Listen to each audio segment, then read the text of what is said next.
ఈరోజు టాపిక్ ఏంటి అని అంటే అత్తాకోడళ్ళ గురించి మాట్లాడుకుందాం. అంటే అత్తగారిని మనం ఎలా లౌక్యంగా మార్చుకోవాలి. మరి అత్తగారి ఇల్లు అనగానే ప్రతి ఆడపిల్లకి కూడా శాశ్వతంగా ఉండే ఇల్లు. మరి అలాంటి ఇంట్లో తగువులు గొడవలు ఇలాంటివి జరిగి అత్తగారి వేధింపులు భరించలేక కేసులు పెట్టుకుని కోర్టుల చుట్టూ తిరిగి విడాకులు తీసుకొని ఇలాంటివన్నీ కూడా మనం చూస్తున్నాం. అయితే కొంచెం ఓపిక సహనంతో కనుక ఉండి అత్తగారిని కనుక మనం లౌక్యంగా మనలో కనుక తిప్పుకొని మన మీద ఇష్టం కలిగేలాగా కనుక చేసుకున్నామని అంటే ఆ ఇల్లు ఎప్పుడు కూడా ప్రశాంతంగానే ఉంటుంది. అత్తాకోడళ్ళు చక్కగా ప్రశాంతంగా ఉండి ఏ గొడవలు లేకుండా ఉన్నారు అని అంటే ఆటోమేటిక్గా భర్తలు కూడా చాలా సంతోషంగా ఉంటారు. భర్తలకి ఎప్పుడూ కూడా ఎక్కువ టెన్షనే. బయట ఉద్యోగానికి వెళ్ళి ఇంటికి వచ్చేసరికి ఈ అత్తాకోడళ్ళు ఏం దెబ్బలాడుకున్నారా, ఇంటికి రాగానే ఎవరు ఏం చాడీలు చెప్తారా అని ఇలా టెన్షన్ తోటి బాధపడే మగవాళ్ళు కూడా మనలో చాలామంది ఉంటారు. కానీ అటు తల్లికి చెప్పలేరు, ఇటు భార్యకి చెప్పలేరు. ఎవరిని సపోర్ట్గా మాట్లాడినా ఇంకొకరికి కోపం వస్తుంది, అలాగే అక్కడ గొడవలు పెద్దవయ్యే పరిస్థితి. కాబట్టి వీటినన్నిటినీ మేనేజ్ చేసుకురావాలని అంటే మగవాళ్ళకి కొంచెం పెద్ద టాస్క్ లాగానే ఉంటుంది. అయితే ఇక్కడ చాలామంది కోడళ్ళు చెప్తున్న మాట ఏంటంటే, మా అత్తగారిలో మార్పు రావట్లేదు, నేను ఏ పని చేసినా సరే నన్ను సాధిస్తుంది, నేను ఏది చేసినా సరే ఆవిడకి నచ్చదు, ఆవిడ టార్చర్ భరించలేకపోతున్నానని ఇలా చెప్పే అమ్మాయిలు చాలామంది ఉంటారు. మొన్న ఒక అమ్మాయి కామెంట్ పెట్టింది. ఆ అమ్మాయి బీటెక్ చదువుకుంది. పెళ్లి చేసుకునేటప్పుడు అత్తగారు వాళ్ళు ఏమన్నారని అంటే, మాకు ఉద్యోగం చేయవసరం లేదు, ఇంట్లో ఉంటే చాలని చెప్పేసి చెప్పారంట. పెళ్ళైన తర్వాత ఇంటికి వచ్చిన తర్వాత అత్తగారు ఏవో ఒకటి సూటిపోటి మాటలు ఇలా ఏదో ఒకటి అనడం మొదలుపెట్టిందంట. అప్పుడు ఆ అమ్మాయి మనసులోకి ఆటోమేటిక్గా, అంటే నేను సంపాదించట్లేదు కాబట్టే కదా నన్ను ఇష్టం వచ్చినట్టు లోకుగా మాట్లాడుతున్నారు, అదే నేను ఉద్యోగం చేసి సంపాదించానని అంటే నన్ను గౌరవంగా చూస్తారు, చాలా మర్యాదగా చూస్తారు. ఇప్పుడు నా సంపాదన లేదు, నా చేతిలో డబ్బు లేకపోయేసరికి నన్ను ఇంట్లో పని మనిషిగా చూస్తున్నారు, ఒక చాకరీ చేసే మిషన్ లాగా చూస్తున్నారు, అందుకే నన్ను లోకు కట్టి మా అత్తగారు అస్తమానం ఏదో ఒకటి అంటుందని చెప్పేసి ఆ అమ్మాయి మనసులో ఓ తపన బాధ. కొంతమంది ఇలా ఫీల్ అయ్యే వాళ్ళు కూడా ఉంటారు. ఈ రోజున అత్తగారు వేధింపులు భరించే ఆడపిల్లలు కొంచెం లౌక్యంగా ఎలా ఉంటే బాగుంటుంది, అత్తగారు ఏమీ అనకుండా ఆ సంసారం సాఫీగా జరగాలని అంటే ఎలాంటి ట్రిక్కులు ఉపయోగిస్తే బాగుంటుంది అనేవి కొన్ని విషయాలని మనం మాట్లాడుకుందాం. అంటే చాలామంది ఆడవాళ్ళు వంట చేసి పెడితే శుభ్రంగా తినేసి కనీసం వంట బాగుంది, కూర బాగుంది, ఈ పులుసు బాగుందని ఏది చెప్పరు. ఒక్కోసారి చేసేవులే, ఏడ్చేవులే, నీ వంటే మెచ్చుకోవాలని ఇలా వెటకారాలు ఆడేవాళ్ళు కూడా మనలో మగవాళ్ళు చాలామంది ఉంటారు. ఎప్పుడు భార్య వంట చేసినా సరే బాగుందని ఒక్క కాంప్లిమెంట్ కూడా ఇవ్వరు. కష్టపడి మేము ఇంత చాకరీ చేసి ఇన్ని చేస్తూ ఉంటాం, కనీసం బాగుంది అని అన్న మాట అని అంటే మేము ఎంత సంతోషపడతామని అని బాధపడే ఆడవాళ్ళు కూడా మనలో చాలామంది ఉంటారు. ఏ కోడలు ఏ పని చేసినా సరే అత్తగారులకు నచ్చదు. ఎందుకు అని అంటే, ఇన్ని రోజులు నా కొడుకు నేను చాలా హ్యాపీగా ఉన్నాం, చాలా బాగున్నాం, నా కొడుకు నేను ఏం చెప్పినా వినేవాడు, ఇప్పుడు పెళ్ళైన దగ్గర నుంచి ఇంకా ఆ అమ్మాయి మాట వింటాడు, ఆ అమ్మాయి కొంగు పట్టుకొని తిరుగుతాడు, నాకు దూరం అయిపోతాడు అన్న భావంలోనే ఈ అత్తగారులు అందరూ ఉంటారు. కొత్త అమ్మాయి ఇంట్లోకి రాగానే నా కొడుకు నాకు ఎక్కడ దూరం అయిపోతాడన్న ఆరాటం, ఈ ఆస్తి కానీ ఇవి కానీ అన్నీ ఇంకా నా కోడలది అయిపోతుందేమో, ఇంట్లో పెత్తనమంతా నా కోడలు తీసేసుకుంటుంది, రేపు నన్ను చూస్తుందో లేదో, నా కొడుకు ఈ రోజు నుండి నేను పెట్టిన అన్నం తింటాడా లేదా, పెళ్ళ వెనకాలే తిరుగుతాడా, పెళ్ళం మాటే వింటాడా అని ఇలా రకరకాల ఆలోచనలు, ఇలాంటి నెగిటివ్ ఆలోచనలు అన్నీ అత్తగారిలో మొదలవుతాయి. అందుకే వాళ్ళు ముందుగానే ఏం ప్లాన్ చేసుకుంటారంటే, నేను అత్తగారి హోదాలో ఉండాలి, ఎక్కడా కూడా తగ్గకూడదు, ఇంట్లో అంతా పెత్తనం నాదే ఉండాలి, నేను చెప్పినట్టే ఇంట్లో జరగాలి, నా కొడుకైనా నా కోడలైనా నేను చెప్పిన మాటే వినాలి, పెత్తనం అంతా నా చేతిలోనే ఉండాలి, తాళాలన్నీ నా చేతిలోనే ఉండాలి, ఏ పని చేసినా నాకే చెప్పి చేయాలని అన్నట్టు అత్తగారు అన్న హోదా అహంకారం ప్రతి అత్తగారులకి ఇలాంటి ఆలోచన ఉంటుంది. కొంతమంది ఆడపిల్లలు ఏంటంటే చిన్న చిన్న విషయాలకు కూడా బాధపడిపోతూ ఉంటారు. అత్తగారు ఏదైనా అందే అని అంటే ఖచ్చితంగా దాన్నే సాగదీసుకుని ఆ మాటను తీసుకువెళ్ళి మళ్ళీ వాళ్ళ పుట్టింటి వాళ్ళకి చెప్పడం, అక్క చెల్లెళ్ళకి చెప్పడం, మా అత్తగారు ఇలా అంది, నేను చేస్తే అలా అంటుందా ఇలా అంటుందని చెప్పేసి ఇలాంటి విషయాలు కూడా అవతల వాళ్ళకి చెప్పేసుకుంటూ ఉంటారు. కొత్తగా వచ్చిన అమ్మాయి అత్తగారింట్లో అడ్జస్ట్ అవ్వాలని అంటే కొన్ని రోజులు సమయం పడుతుంది. ఎందుకంటే వీళ్ళ పద్ధతులు, వీళ్ళ మెంటాలిటీ, అత్తగారు ఆలోచనలు వీటినన్నిటినీ తెలుసుకోవాలని అంటే ఖచ్చితంగా ఒక అమ్మాయికి టాస్క్ లాగానే ఉంటుంది. ఒక ఎగ్జామ్ రాసినట్టే అని అనుకోవాలి. కొంచెం లౌక్యం ప్రదర్శించండి. అత్తగారు ఏదైనా వంట చేశారనుకోండి, ఏ కూర వండారనుకోండి, ఆ కూర బాగుందని చెప్పేసి 1కి 4 సార్లు మెచ్చుకోండి.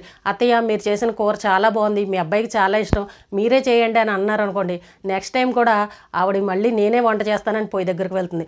అలాగే ఆవిడ ఏదన్నా ఒక మంచి చీర కట్టుకున్నారనుకోండి ఎక్కడికన్నా వెళ్ళడానికి, అత్తయ్య ఈ చీర మీకు చాలా బాగుంది, ఈ కలర్ మీకు చాలా బాగుంది, ఈ చీర కట్టుకోండి, ఈ నగలు వేసుకొని ఈ ఫంక్షన్కి వెళ్ళండి అని చెప్పేసి ఇలాంటి సలహాలు కనుక ఇచ్చారనుకోండి కొంచెం మీ మీద ప్రేమ అనేది కలుగుతుంది.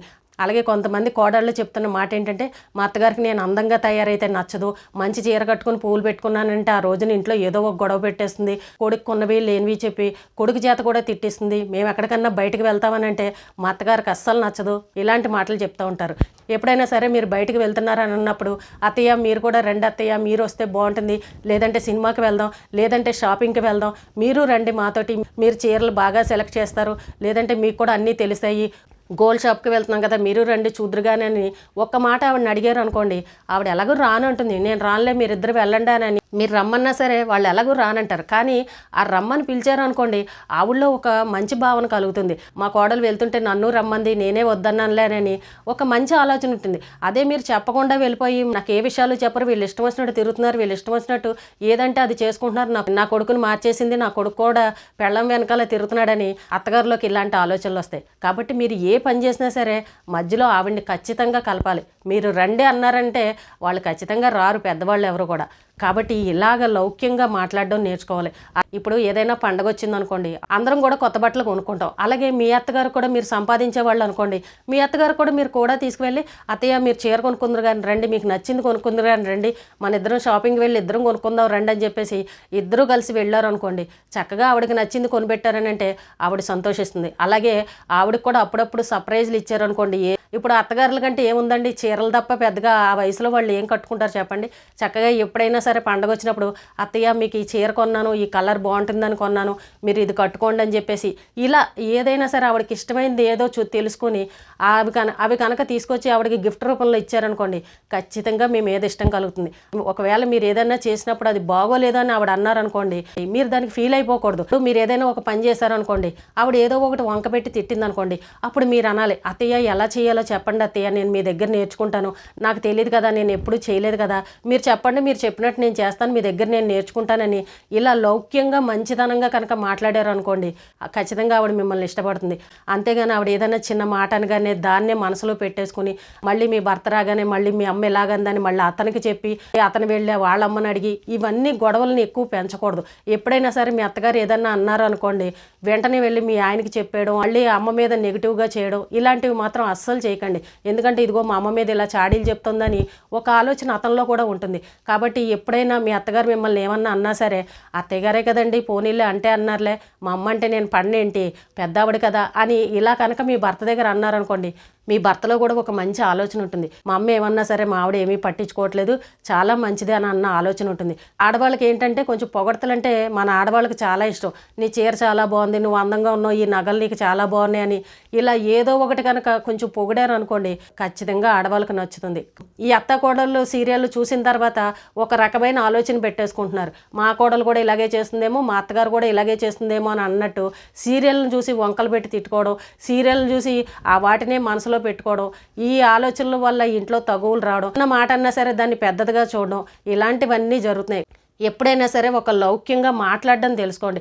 అవతల వాళ్ళ మెంటాలిటీని బట్టి మనం మాట తీరుని మార్చుకోవాలి, అప్పుడు ఎటువంటి గొడవలు ఉండవు. అలాగే మీ అత్తగారి గురించి చాడీలు చెప్పడం మానేయండి.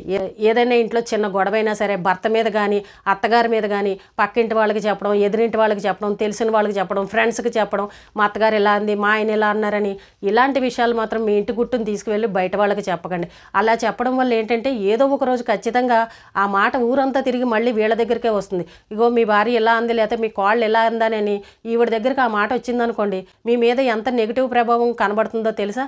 ఇదిగో మేము ఇంత బాగా చూసినా మా కోడలు వెళ్ళి మా మీద చాడీలు చెప్తుంది అని అనగానే వీళ్ళలో కోపం అనేది ఖచ్చితంగా వస్తుంది. మా అత్తగారు కూడా నా మీద వాళ్ళ దగ్గర వీళ్ళ దగ్గర చెప్తుందని మీకు అనిపించింది అనుకోండి, మీరు పట్టించుకోకండి. ఎందుకంటే ఆ ఇంట్లో మనం జీవితకాలం శాశ్వతంగా ఉండాలి కాబట్టి ఇలాంటివి చిన్న చిన్నవి ఏవి కూడా పట్టించుకోకూడదు. ఇప్పుడు ఆ పెద్ద ఆవిడ అన్నదానికి మీరు అన్నదానికి చాలా తేడా ఉంటుంది. ఆవిడ అనుభవం ఉన్న ఆవిడ గతంలో అత్తగారి దగ్గర ఆవిడ కష్టాలే పడిందో, బాధలే పడిందో, సుఖాలే పడిందో ఏదో మనకు తెలీదు. కానీ మీరు ఆవిడ దగ్గర ఉన్నప్పుడు ఆవిడని బాగా చూసుకునే బాధ్యత మీ పైన ఉంటుంది. కాబట్టి ఎప్పుడు కూడా అత్తగారంటేనే నెగిటివ్గా చూడడం, అత్తగారంటేనే అసహించుకోవడం ఇలాంటివి మాత్రం ఎవరూ చేయకండి. అత్తగారి విషయంలో కూడా కొంచెం మనం తగ్గి చక్కగా ఆవిడని మన వైపుకి ఎలా తిప్పుకోవాలని ఆలోచించారు అని అంటే ఆ ఇంట్లో ఏ గొడవలు ఉండవు. కొన్ని ఇళ్లలో చూడండి అత్తకోళ్ళు ఫ్రెండ్స్ లాగా ఉంటారు.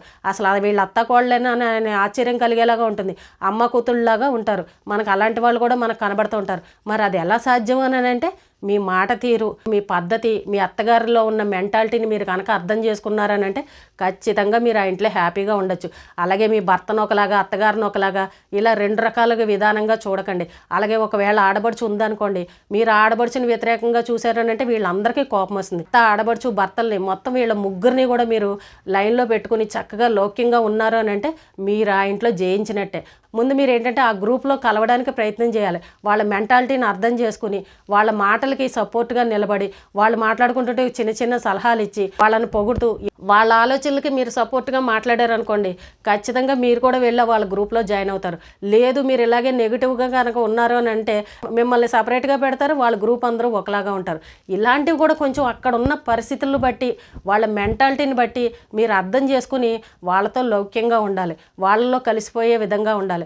ఇలాంటివన్నీ ఏంటంటే చూడడానికి చిన్న చిన్న విషయాలే, చిన్న చిన్న కారణాలే, కానీ గొడవలు మాత్రం పెద్దవిగా ఉంటాయి. చూడండి, కొంతమంది బాగా మొండిగా దెబ్బలాడి బాగా టార్చర్లు పెట్టి నానా తిప్పలు పెట్టేవాళ్ళు ఉన్నారనుకోండి, ఇంకా వాళ్ళకి ఏ రూట్లో వెళ్ళి సమాధానం చెప్పాలో ఇంకా పోలీస్ స్టేషన్లు, కేసులు, పెద్ద మనుషులు ఇంక ఇవన్నీ వేరేగా ఉన్నాయి, ఆ రూట్లో వెళ్ళొచ్చు. కానీ కొంతమంది చిన్న చిన్న తగాదాలకే ఇంట్లో మనశ్శాంతి లేకుండా గొడవలు పెట్టుకుని తిన్న తిండి కూడా ప్రశాంతంగా తినకుండా ఎప్పుడూ ఏడుస్తూ ఇలా ఉంటారు చూసారా.